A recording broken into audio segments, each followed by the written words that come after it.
A prova colhida em plenário aponta que as consequências do crime foram além da pessoa da vítima, responsável e contribuinte pela mantença do grupo familiar através de ajuda material que era ministrada a alguns dos seus filhos regularmente.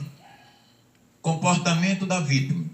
Restou demonstrado nos autos que a vítima não contribuiu para a ação agressiva, o que torna a sua influência na execução totalmente inculpável. E assim, considerando desfavoráveis ao réu a culpabilidade, os motivos e as consequências do crime, pelo crime de homicídio qualificado, pelo emprego de surpresa, recurso que dificultou a defesa do ofendido, contra a pessoa de Expedito Pereira de Souza, fixo-lhe em primeira fase a pena base de 18 anos de reclusão, acima do mínimo e abaixo da média dosimétrica, por entender suficientes para expiação do delito cometido. Em segunda fase, presente a atenuante do artigo 65, inciso 3º, a linha D do Código Penal, que é a confissão espontânea, e a agravante do artigo 61, inciso 1º do Código Penal, que é a reincidência, verificando-se o concurso de atenuantes e agravantes na forma do artigo 67 do Código Penal. E sendo ambas preponderantes, opero a compensação, mantendo a pena base inalterada. Em terceira fase, porém, presente a majorante do parágrafo 4º do artigo 121 caput da Lei 10.741/2003, Estatuto do Idoso. Embora entendendo a irregularidade de sua localização pelo legislador, pois no contexto do homicídio culposo, considerando que a vítima era maior de 60 anos, aumento-a em 1/3, e a míngua de outras minorantes ou majorantes tornam-a definitiva em 24 anos de reclusão, a ser cumprida em regime inicial fechado, nos termos do artigo 33, parágrafo 1º, alíneas A, e parágrafo 2º, alíneas A do Código Penal, em penitenciária estadual. Em relação a José Ricardo Alves Pereira, culpabilidade. A ação perpetrada pelo réu foi dolosa e, por isso, intencional, consciente e desejada, mesmo sabendo a contrária ao que dispõe a lei penal. Ao planejar e determinar a execução da vítima, que era seu tio, uma vida humana, que é um bem juridicamente tutelado, foi friamente ceifada, optando conscientemente, assim, por receber as sanções correspondentes. Antecedentes. O réu é primário, não registrando antecedentes.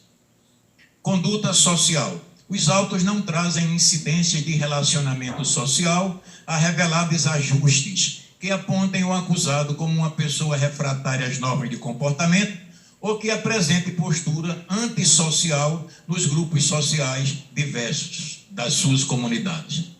Personalidade do réu.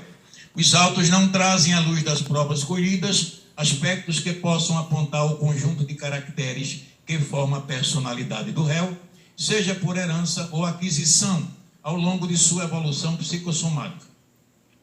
Motivos. A acusação não explicitou em termos qualificadores a motivação do delito. Constata-se, todavia, que o delito foi premeditado e planejado sob cuidadosa execução por parte do mandante acusado. Circunstâncias. As circunstâncias do crime não integram a estrutura do tipo, apesar de estarem estritamente ligadas ao delito. Podem ser judiciais e legais. No caso em dissertação, constata-se que o acusado não é reincidente. Consequências do crime. A prova colhida em plenário aponta que as consequências do crime foram além da pessoa da vítima, responsável e contribuinte pela mantença do grupo familiar através de ajuda material que era ministrada a algum dos seus filhos regularmente. Comportamento da vítima. Restou demonstrado nos autos que a vítima não contribuiu para a ação agressiva, o que torna a sua influência na execução totalmente inculpável.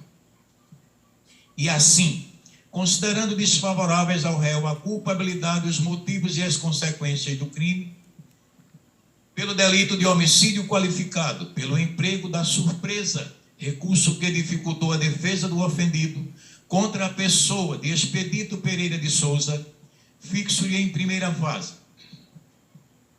a pena base de 15 anos de reclusão, acima do mínimo e abaixo da média dosimétrica, por entender suficientes para expiação do delito cometido.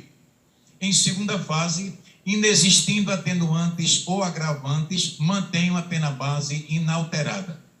Em terceira fase, presente a majorante do parágrafo 4º do artigo 121, caput, introduzido ou modificado pela Lei 10.741 de 2003, Estatuto do Idoso, embora entendendo a irregularidade de sua localização pelo legislador, pois no contexto do homicídio culposo, considerando que a vítima era maior de 60 anos, aumento-a de 1/3, a míngua de outras minorantes ou majorantes, tornando-a definitiva em 20 anos de reclusão, a ser cumprida em regime inicial fechado, na forma do artigo 33, parágrafo 1º, a linha A, e parágrafo 2º, a linha A do Código Penal, em penitenciária estadual.